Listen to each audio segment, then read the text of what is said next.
Hello நம்ம இன்னைக்கு என்ன பார்க்க போறோம்னா இரண்டு கேலக்சிகள் மெர்ஜிங் ப்ராசஸ்ல இருக்கு. அதாவது இரண்டு கேலக்சிகள் ஒன்றுடன் ஒன்று ஒன்றிணைய செயல்பாட்டில் இருக்கு.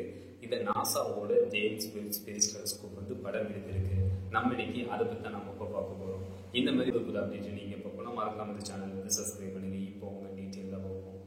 NGC-2936 எனும் ஸ்பைரல் கேலக்சியும் NGC-2937 எனும் எலிப்டிக்கல் கேலக்சியும் ஒன்றுடன் ஒன்றிணையும் செயல்பாட்டில் இருக்கு. மெர்ஜிங் ப்ராசஸ்ல இருக்கு. இதை நாசாவோட ஜேம்ஸ் வெப் ஸ்பேஸ் டெலஸ்கோப் படம் எடுத்திருக்கு. இதை பார்க்கறதுக்கு முன்னாடி இந்த இரண்டு கேலக்சிகளும் நமது பூமியிலிருந்து எவ்வளவு டிஸ்டன்ஸ்ல அமைஞ்சிருக்கு அப்படின்னு கேட்டீங்கன்னா 326 மில்லியன் லைட் இயர்ஸ்ல அமைஞ்சிருக்கு. ஒரு லைட் இயர் கிலோமீட்டர் கணக்குனா 9.56 ட்ரில்லியன் கிலோமீட்டர், அதாவது வெறும் ஒரு லைட் இயர் கிலோமீட்டர் கணக்குனா 9 லட்சம் கோடி கிலோமீட்டர்.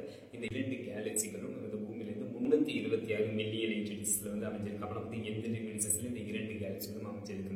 அதுக்கப்புறம் என்ன சொல்லி பிரபஞ்சத்தில் இது ஸ்பீடாக ட்ராவல் ஆகும்னா லைட்டோட ஸ்பீடாக ட்ராவல் ஆகும். லைட்டோட ஸ்பீட் ஒரு செகண்டுக்கு ஒரு வினாடிக்கு 3 லட்சம் கிலோமீட்டர் ட்ராவல் ஆகிருக்கும். லைட்டோட ஸ்பீடில் நம்ம ட்ராவல் பண்ணி போனாலே இந்த இரண்டு கேலக்சிகளையும் அடையிறதுக்கு 326 மில்லியன் லைட் இயர்ஸ் ஆகும். அந்த டிமென்ஷன்ஸ்ல இந்த இரண்டு கேலக்சிகள் அமைஞ்சிருக்கு. இந்த NGC-2936 இந்த ஸ்பைரல் கேலக்சியும் இந்த NGC-2937 இந்த எலிப்டிக்கல் கேலக்சியும் ஒன்றிணையும் செயல்பாட்டில் இருக்கு. இந்த நாசாவோட ஜேம்ஸ் வெப் ஸ்பேஸ் டெலஸ்கோப் படம் எடுத்திருக்கு. அந்த இமேஜ் அந்த டேட்டா நாசா சென்ட் பண்ணியிருக்கு. அந்த டேட்டா மூலம் நாசா என்ன கண்டுபிடிச்சிருக்காங்க அப்படின்னு கேட்டீங்கன்னா, இந்த இமேஜ்ல இந்த NGC-2936 இந்த ஸ்பைரல் கேலக்சி டாப்ல இருக்கு.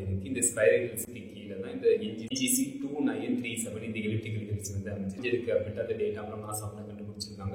அதுக்கப்புறம் வேற என்ன கண்டுபிடிச்சிருக்காங்க அப்படின்னு கேட்டீங்கன்னா, இந்த NGC-2936 இந்த ஸ்பைரல் கேலக்சியும் இந்த ஸ்பைரல் கேலக்சிக்கு கீழே உள்ள NGC-2937 இந்த எலிப்டிக்கல் கேலக்சியும் 25 மில்லியன் ஆண்டுகளுக்கு முன்னாடியே ஒன்றிணையும் செயல்பாட்டை தொடங்கி இருக்கு அப்படின்ட்டு நாசா கண்டுபிடிச்சிருக்காங்க. அதுவும் இந்த இரண்டு கேலக்சியும் இப்போ வரைக்கும் ஒன்றிணையும் செயல்பாட்டில் தான் இருக்கு அப்படின்ட்டு நாசா இந்த டேட்டா மூலம் கண்டுபிடிச்சிருக்காங்க. அதுக்கு இந்த NGC-2936 இந்த ஸ்பைரல் கேலக்சியும் இந்த NGC-2937 இந்த எலிப்டிக்கல் கேலக்சி ரெண்டு கேலக்சிகளும் எப்போதைக்கு ஒன்றுடன் ஒன்று சேர்ந்து ஒரு மிகப்பெரிய அளவுல கேலக்சியா மாறும் அப்படின்னு கேட்டீங்கன்னா, ஹண்ட்ரட்ஸ் ஆஃப் மில்லியன்ஸ் இயர்ஸுக்கு அப்புறம் இந்த இரண்டு கேலக்சியும் ஒன்றுடன் ஒன்று சேர்ந்து ஒரு மிகப்பெரிய அளவுல கேலக்சியா மாறும் அப்படின்ட்டு நாசா தெரிவிச்சிருக்காங்க. I love it.